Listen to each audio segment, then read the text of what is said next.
would you define money, George? Now, if you're thinking of giving me your collection of Roosevelt I diamonds... mean big money. Hundreds of thousands of dollars. You really don't feel well, do you? Are you sure that pain's in your stomach? I'm going to have it, Sherry. Hundreds of thousands, maybe a $500,000. Of course you are, darling. Did you put the right address on the envelope when you sent it to the North Pole?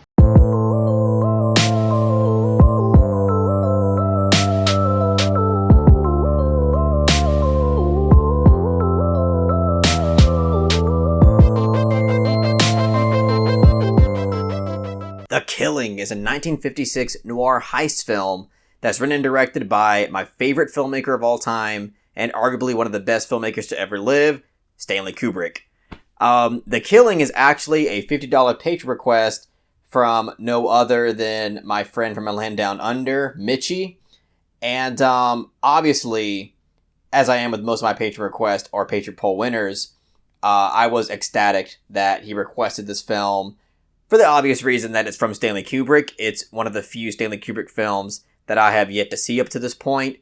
And it's a film that I blind bought on Criterion during one of our Criterion hauls, which, by the way, me and Perry just released a Criterion haul yesterday, so if you haven't seen that yet, please check it out. But even though Stanley Kubrick is my favorite filmmaker of all time, I was still a tad bit skeptical and nervous going into this film.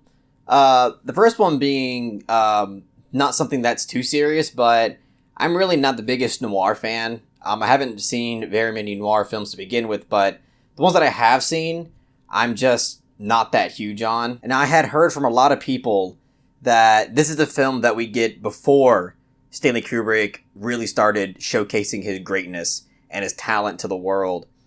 And after seeing The Killing, I kind of have to disagree. I think this film is fantastic in so many different ways. It's a timeless film, and this to me is the starting point of Kubrick's greatness. And it's just a film that's incredibly engaging from start to finish. I mean, this is an absolute thrill ride. And I mean, I haven't seen that many heist films in my day, but this is already more than likely going to be my favorite heist film that I've ever seen. And the fact that it is full of interesting characters and the fact that it is so engaging is part of the reason why I do consider this film to be a timeless classic, because it's a film that you don't really have to be this gigantic film buff to enjoy. I can see pretty much anybody watching this film and being really invested into the story, feeling every bit of suspense and tension that occurs throughout the heist, and most importantly, really wanting to see these criminals pull off the heist. And I know that's not something that is unique to The Killing as a heist film, because most heist films, they have these interesting characters that regardless of their moral character, you still really want to see them succeed in their job. And this film is no exception. Throughout this film, you really are rooting for the bad guys to get away with the crime. And it's that aspect of it that does contribute to why it's so engaging. And again, it's because of that excellent screenwriting that makes it to where you can, in a way, understand that level of desperation that some of these characters come from, in the sense that they really just want to have a way to get ahead in life and live a satisfying and happy quality of life with their loved one. Sterling Hayden plays the main character of this film, and I've seen him in another Stanley Kubrick film that I've seen, which is Dr. Strangelove, and he's hilarious and really captures that satirical kind of general character in that film. And I've also seen him in The Godfather, and I think that's what most people will recognize his face from. And obviously he plays a corrupt, crooked cop in that film, and he does a great job there. But I think he obviously really pulls it off in this film. And you have this other married couple dynamic played by Elisha Cook Jr. and Marie Windsor. And those two characters might actually be my favorite characters in the entire film, and also arguably my favorite performances. Elisha Cook Jr., the husband in that dynamic, he's such a desperate, kind of pathetic guy who, doesn't really seem to know his worth. And Marie Windsor kind of plays this, conniving femme fatale type of character, but she portrays it beautifully. And Elisha Cook's character, the husband, he basically ends up being the wild card in this entire heist situation. Because again, his his confidence level and his mental stability is established so well to be incredibly flimsy, to where you don't know what he's going to do. You don't know where his headspace is exactly at. And you feel like at any given point, he could just pop off and do something that could completely sabotage the entire mission. And throughout the heist, you're thinking, is he going to sabotage it, or is he going to keep it together? And the incorporation of his character in the entire plot and operation, I think, really added to that investment and added to that level of suspense. And I will say, as I mentioned at the beginning of this review, I'm not really a huge fan of Noir, but honestly, I think the main Noir aspects of this film are in the first 15 minutes or so of this film. Because in the first 15 minutes, this is when the film establishes these characters. And it's when we get a lot of different character interactions, and the dialogue that happens between these characters does have that kind of, clever and quippy and sophisticated one-liner type of dialogue that usually would kind of put me off, but here I think it actually works quite well. And maybe it's just because of the fact that this film is actually taking place in the 50s with adults, so you just feel like it's a lot more natural, as opposed to maybe watching it in a film like Brick, where you hear it come from, teenage high school students. But I still will have to say, I do think the weakest aspect of this film is within the first 15 minutes, where it is attempting to establish these characters. But it's still pretty decent. And some character interactions in the beginning are definitely stronger than others. As I mentioned, Elijah Cook and Marie Windsor's character dynamic, I think that was established incredibly well. But again, that was really the only aspect of this film that gave me those noir vibes. That, and there is some narration in this film, and I really wasn't huge on it, but again, I didn't really dislike it.